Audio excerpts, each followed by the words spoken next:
Hi guys, my name is Neera Wadhwani and today I'll be showing you how you can build your own WhatsApp chatbot. I work as an assistant for a doctor who has his own private practice.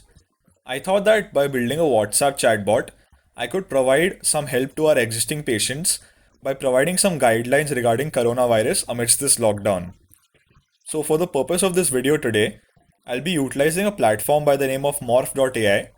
This got heavily recommended to me via my Quora and my LinkedIn for its user-friendly nature, so let's give it a go.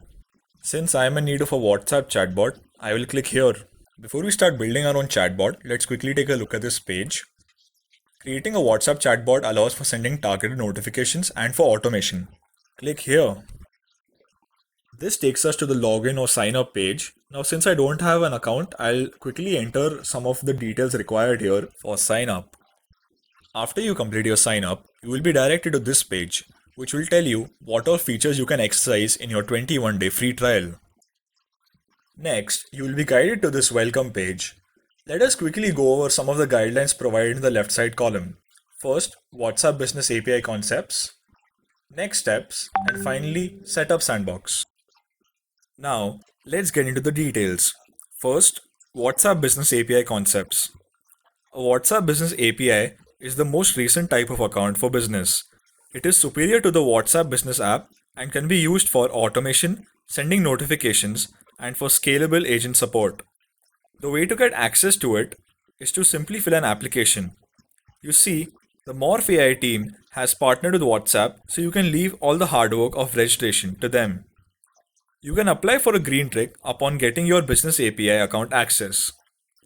Lastly, let's look at the message types. Any message which is sent within 24 hours from the customer's last message is a reply or session message, whereas those which are sent after 24 hours from the customer's last message are notifications or post session messages. Reply messages can be of any nature, whereas post session messages can only be of transactional nature. Additionally, WhatsApp charges brands for notifications or post session messages. Next, let us take a look at the Setup Sandbox page, which basically tells us that the Morph team has already prepared a chatbot for us. We can check out what all features it has and check exactly how interactive it is. If you want to open WhatsApp on your web, you can click on this link here to open WhatsApp web. And if you want to open WhatsApp on your phone, you can scan this QR code here, which is exactly what I will be doing. I did this using a simple QR code scanning app. Upon scanning the QR code, you will be directed to the WhatsApp account of Morph.ai and you will be presented with a prompt message. Let's see what happens when you type in that prompted message. You will be greeted with this intro message and it appears that we have to type in the words next to continue. So let's do that. As you can see, we will be greeted with this follow-up message which says that we can go back to the chat flow page to get a look at the behind the scenes of the chatbot, which we'll be doing next, and we can choose to type no more to continue further. Now, as promised, we will take a look at the chat flow page. As you can see over here, there are a variety of chatbot conversations there, but we will be taking a look at the get started chatbot, which we have already seen a demo of. Let us discover the intricacies of this together. First, as you can see, we are greeted by this welcome message. There is a setting that we have to wait for the user to reply. As you might recall, we had to type in the word next to trigger the remaining conversation. There is also an option in which we can customize an error message and present to the user in case he or she does not type in the suggested word. Following up on that first message, there is an option for branching. As you might recall, upon typing the required word next, it triggered the remaining part of the conversation. Further, we type no more to continue the conversation further. There is also an option to add more branches as per our whims and fancies.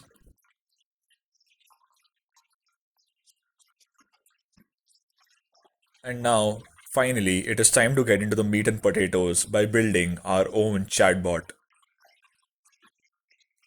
Now, I will name this particular chatbot as COVIDbot for my own understanding, and I will also use the same as the keyword to trigger this conversation. This will be the first message that will be presented to the user as soon as they type the given prompt. I will also include three options that I would want to be part of this conversation. That will be symptoms, precaution measures, and some emergency contact details. We will wait for the user to reply, as we can initiate the conversation into the three options based on what the user replies. I will customize an error message which will state that rather than wanting the user to reply in a whole word, for example symptoms, I would like the user to reply with a particular number, say 1 or 2. I will now create branches to this conversation which will get triggered based on what message the user responds to the opening message. For example, if the user responds with 1, it will trigger symptoms. If the user responds 3, it will lead to the conversation heading towards emergency contact details being provided.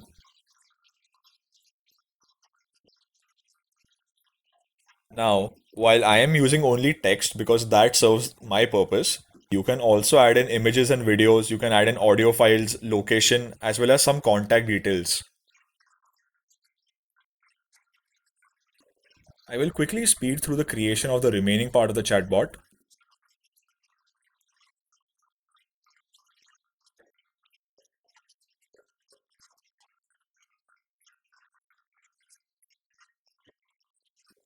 Now, apart from the things that the user has asked, for example, symptoms, precaution measures, etc., I'm also adding an option for a loop, which will give the user two options to either exit the chatbot when he or she is done, or to loop back to the options message when they can re-choose another option they would like to know more about.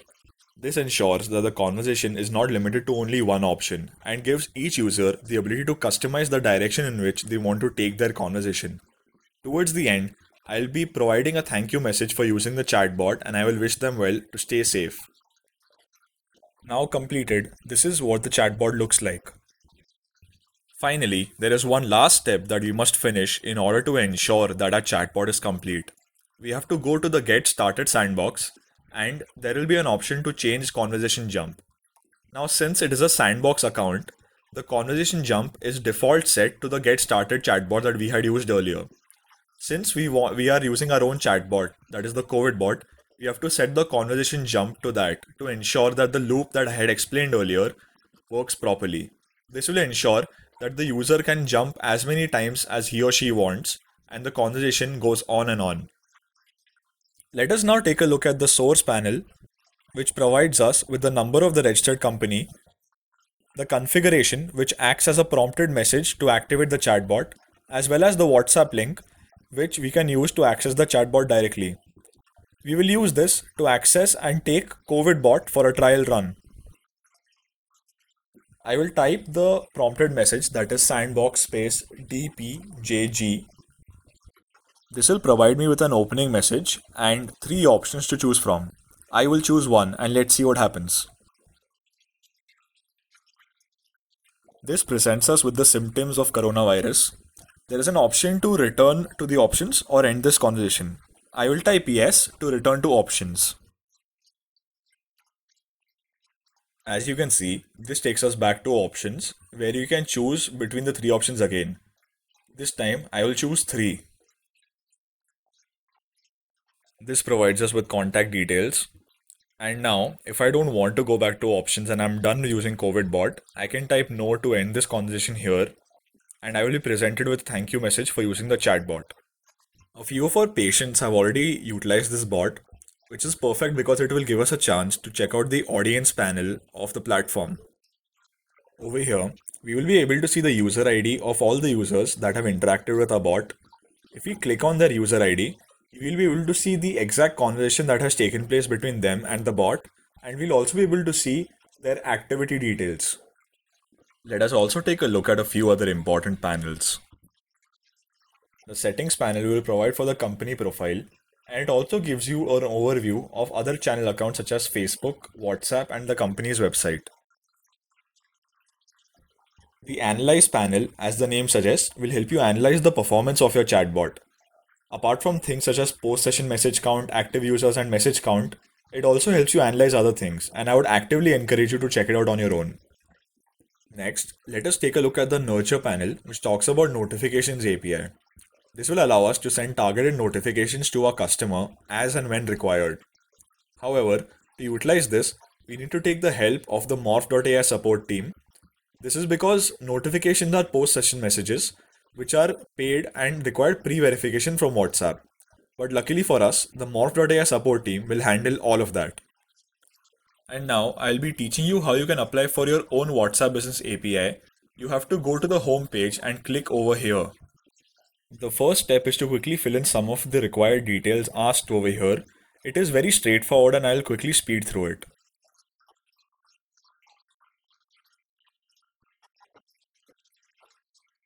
There are a number of payment plan details provided over here. You can choose one as per your requirement.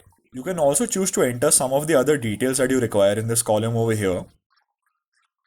Keep a credit card handy and proceed accordingly. Thank you so much for watching, ladies and gentlemen. I hope that you have enjoyed this unboxing video of Morph.ai platform. You can find Morph.ai on various social media platforms, and you can also be a part of their WhatsApp Business Evangelist group on Facebook and LinkedIn. And lastly, please remember to stay home and stay safe.